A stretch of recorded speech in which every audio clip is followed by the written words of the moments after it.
Let's return to Hollywood and our top story this morning, where legendary actress Diane Keaton has died at the age of 79, sending shockwaves through the industry and among fans. Some on-screen partnerships ignite with instant heat, but others unfold slowly, steady, warm, and enduring.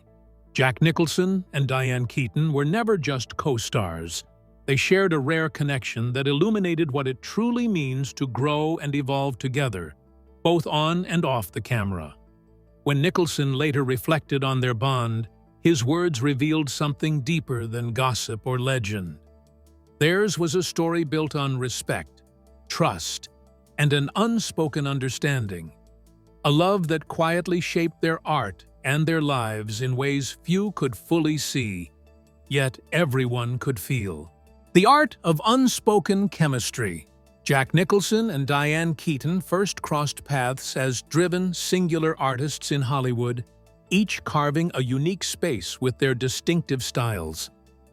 Nicholson was known for blending charm with underlying danger, delivering performances that felt both provocative and philosophical. Keaton, meanwhile, wielded candor with precision, giving her roles a remarkable balance of warmth and exactness. Their initial encounters were far from flashy sparks. Instead, there was a slow-burning fuse of chemistry, subtle but sure. During rehearsals, Nicholson tested boundaries, blurring lines between play and truth, while Keaton listened so intently that it encouraged a deeper honesty in their performances. This quiet understanding transformed their work, unnoticed by many, but profoundly felt by those on set. Their dynamic wasn't about loud declarations, but a mutual recognition of each other's strengths, his bravado as a shield for vulnerability, her discernment as a true guide.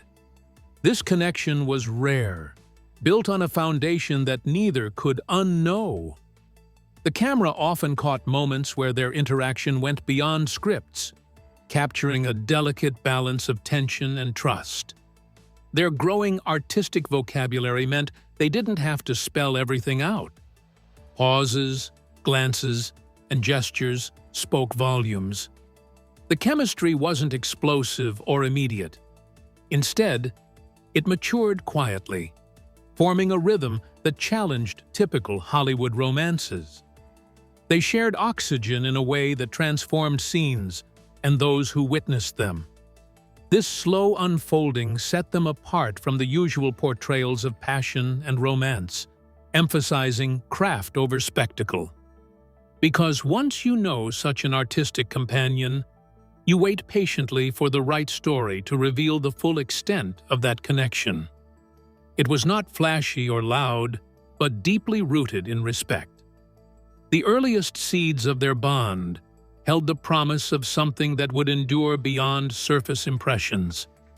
Their initial creative meetings planted a subtle but powerful foundation, a connection grounded in both professionalism and something more intimate.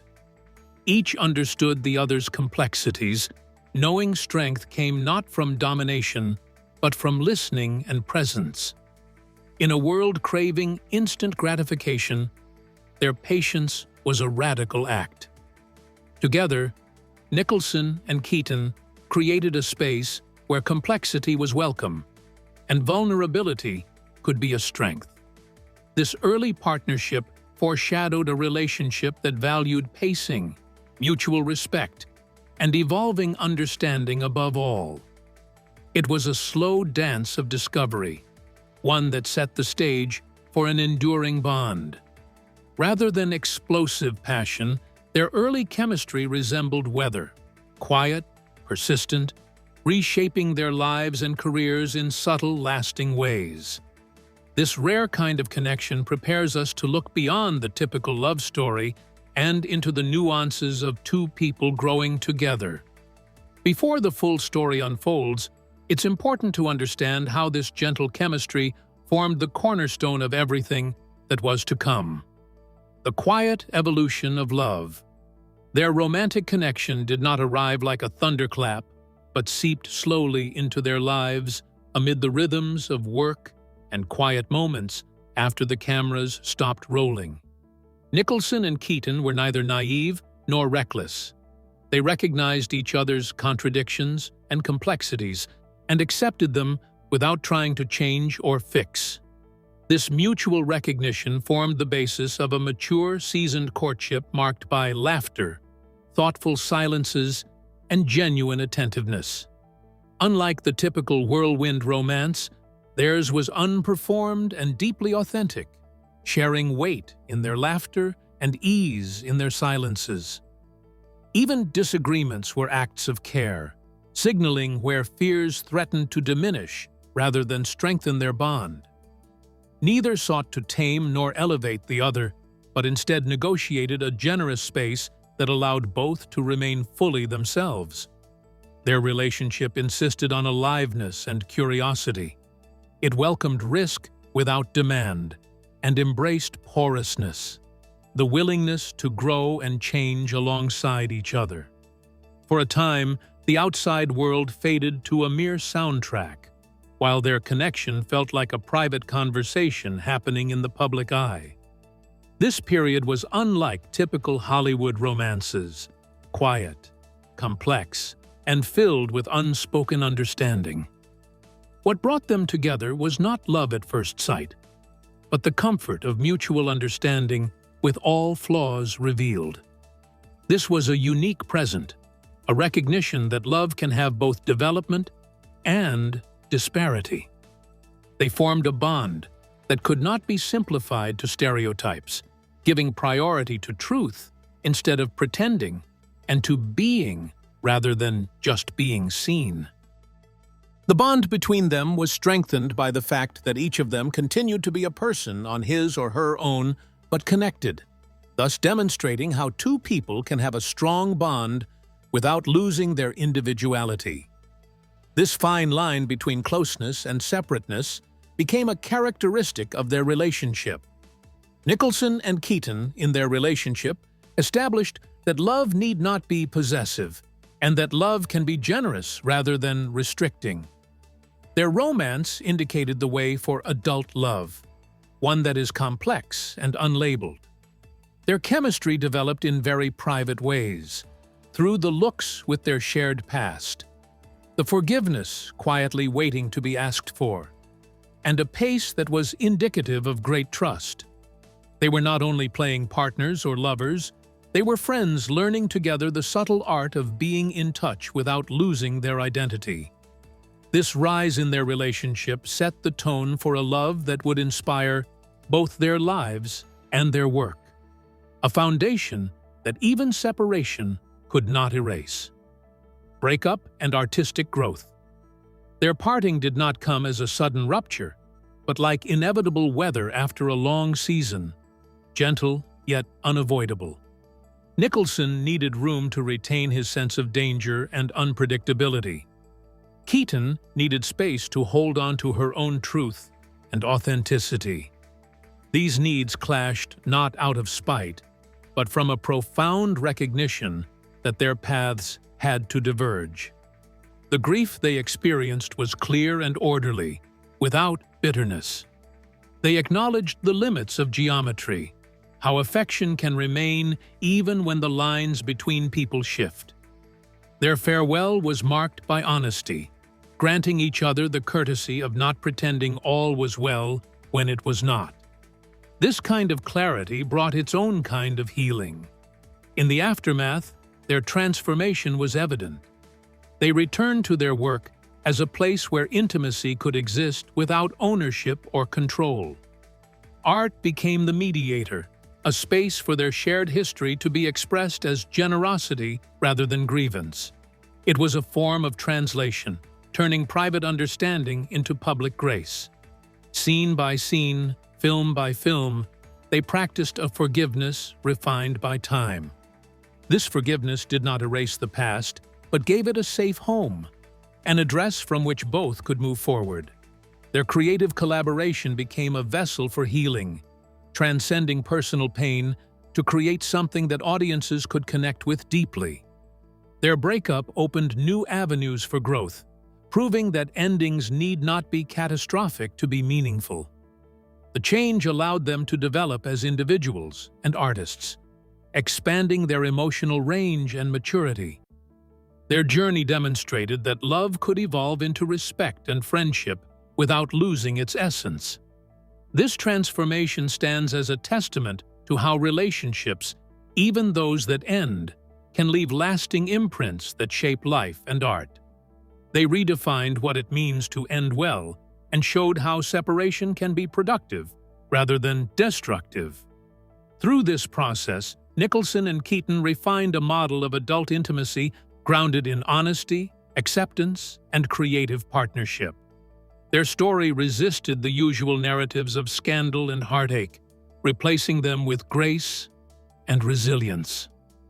Their breakup was not the end, but a new chapter, a return to the work where they remained most alive, together yet apart, honoring what they had shared and what they still carried forward. Even after parting ways, the mirror of their shared experience was reflected powerfully in the film that would come to symbolize their unique connection and artistry. When life wrote the script, the film Something's Got to Give stands as a poignant mirror to the real-life connection between Jack Nicholson and Diane Keaton, capturing their shared history and artistic maturity in a delicate, nuanced performance. On the surface, it's a sparkling comedy about grown people with complicated pasts. But beneath that lies a chamber piece about courage, vulnerability, and wit as tools to confront fear. The film allowed them to reconsider their public personas, blending sincerity with discipline in ways that echoed their personal journey. Nicholson's character faces sincerity like a daunting cliff, while Keaton's wields openness as a quiet form of strength. The screenplay's sharp dialogue and moments of tenderness reflect a trust that was as much about presence as it was about performance. Hospital rooms become intimate confessionals, and kitchen islands transform into stages for emotional risk. The simplicity of clothing and setting democratizes the scene, emphasizing authenticity over glamour. The ebb and flow between laughter and tears in the film provides not just entertainment, but a relief, a catharsis that comes from witnessing two stars refuse to be less than fully human. This was not a fantasy of agelessness, but a carefully constructed map for tenderness, enriched by experience. What lingers isn't just the clever banter, but the sensation of true people telling their truth without oversharing. Their glances carrying entire histories. Every minor gesture, like a withdrawn hand or a carefully earned apology, became charged with unspoken meaning. They were not merely acting opposite each other, but modeling a way of being together while maintaining their individuality. This film crystallized the essence of their partnership, a balance between connection and autonomy, between sharing and self-possession. The symbolism that was presented throughout Something's Got to Give was very soft, but on purpose, truly designed to mirror their real-life relationships. It was not so much a matter of a public display of relations, but rather of the subtle truth, which was a reflection of the quiet power of their relationship. The film was characterized by a very rare and honest vulnerability that was reminiscent of Hollywood romances, thus making viewers feel alike in their complicated emotions. The movie portrayed the transition from a youthful crush to a deep intimacy in a very beautiful manner, and pointed out that courage and vulnerability could be regarded as traits that are not weaknesses, but rather the sources of one's power. It had to be a confirmation of how two very experienced actors were able to convey multiple meanings through a few words and precise timing. The audience was to see the magic that had developed through years of mutual understanding and appreciation. The actors didn't simply portray the characters they had already played in the past. Rather, they changed the whole perception of love and even of interpersonal relationships, considering their age. It was a display of complete emotional integrity, successfully portraying that difficult middle ground which is often referred to as the mix of humor and heartache. This piece of art still holds the great power of being a symbol of the interconnection of their artistic and personal lives, which kept on glowing even after the shooting was all over. Clearly, through Something's Got to Give, the great duo of Nicholson and Keaton not only gave the moviegoers a rare view of their coexisting weather, but also a magnificent tribute to their exceptional collaboration. The weather they depicted was nothing but complicated, lasting, and secretly changing. The public image and private realities of their relationship often danced in tension, shaped by fame and the pressures that accompany it. Public perception and private realities. Jack Nicholson and Diane Keaton's relationship unfolded under the relentless scrutiny of Hollywood's spotlight, a world that often distorts privacy for spectacle. They navigated this with a remarkable combination of resilience and discretion, refusing to let rumor or gossip define their bond. While Nicholson sometimes embraced the myth around him with playful defiance, Keaton chose eloquence through discretion, carefully selecting the stories she told about herself and their time together. This asymmetry, his absorption of noise and her refusal of it, reveals a mutual respect for boundaries that protected the core of their relationship. They inhabited a middle ground rarely spotlighted by tabloids, the quiet, unphotogenic space where real connection thrives away from sensational headlines. This choice required bravery that often goes unnoticed, but was essential to preserving their integrity. Over the years, their interactions became quieter and more measured. A congratulatory note, a call during difficult health battles, a shared laugh over old footage. These moments marked a different kind of intimacy shaped by years of mutual understanding and loss. Their banter, when it emerged publicly, carried the weather of survival, tempered, sincere, and shaped by endurance rather than showmanship. Hollywood's relentless demand for spectacle pushed adult romance to the sidelines, but Nicholson and Keaton never chased fleeting lightning. Nicholson embraced privacy more openly as he aged, treating mystery as a form of dignity rather than a barrier. Meanwhile, Keaton continued working with fresh surprises, refusing to be boxed into any predefined narrative. Their choices prolonged the strength of their bond even amid fading public fascination. The possibility of another collaboration lingered between them like a held note, proof that some bonds live as much in silence as in action.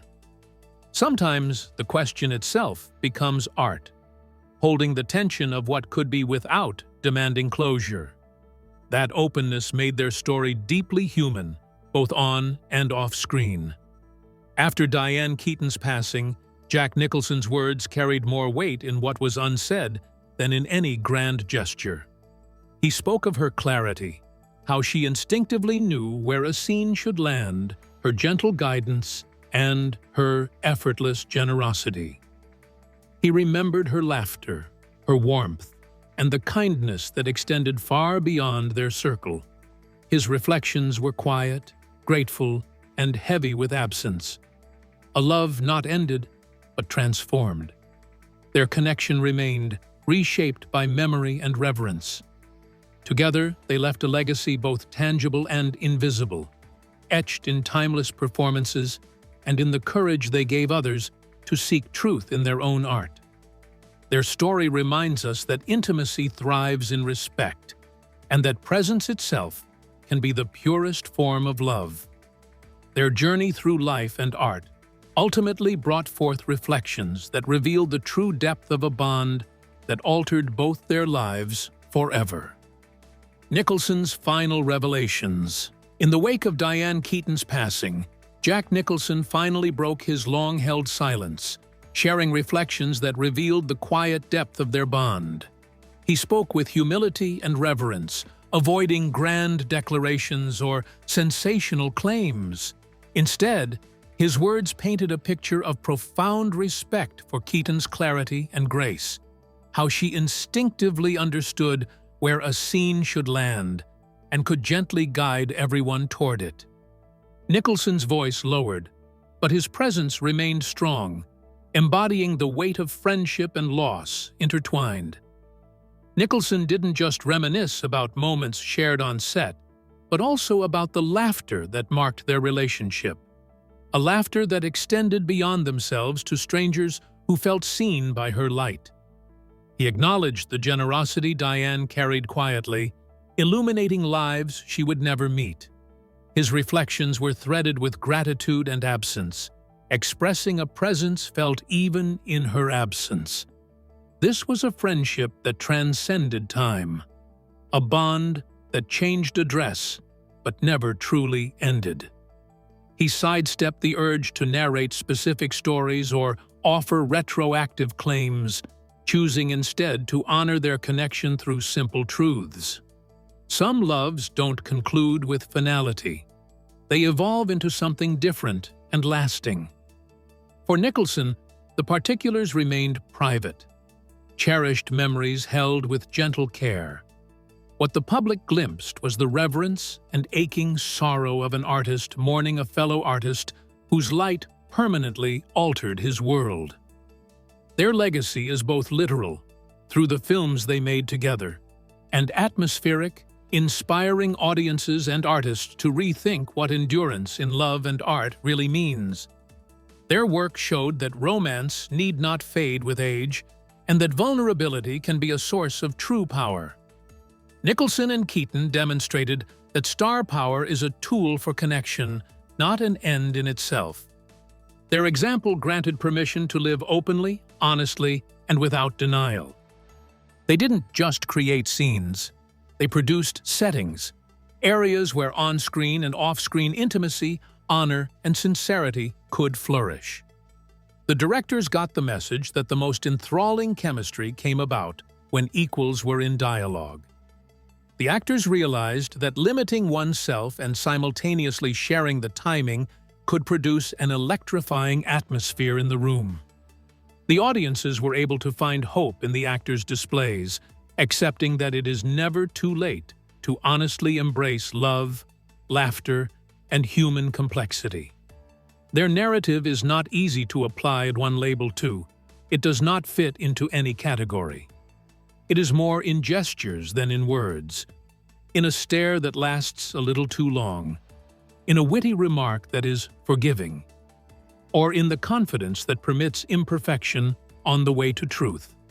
Some relationships are limited to roles, but the one between these artists has left an open door, a ghost in the room whose light keeps shining. Whether it is termed as friendship, love, or anything else, the fact is that it was a very real, very deep, and hence unattractive experience for a convenient definition experience. They created a manner to appreciate without possessing, to want without reducing, and to separate without deleting the shared gift. This gift of love is very important, as it demonstrates love as a virtue of sharing, not taking. It gives us a lesson that separating can respect what has been without reducing its meaning or worth. Their narrative eventually leads back to the artwork, the site of their most vibrant existence, where they negotiate the connection with flawless grace. The hallmark of Jack Nicholson's danger now does not come across as a threat, but rather as a guarantee. The frankness of Diane Keaton no longer criticizes, but rather overflows with pure light. The two of them managed to forge a path that millions have unknowingly traversed, from allure to reality, from acting to being. This story reminds us that some of the deepest connections are those that evolve quietly over time, grounded in respect and trust. Jack Nicholson and Diane Keaton's partnership shows that love and artistry can coexist with complexity and grace. If you found this insight meaningful, please like, subscribe, And hit the notification bell for more stories that illuminate the depths behind Hollywood's greatest legends. And watch the next video shown on the screen for more stories like this.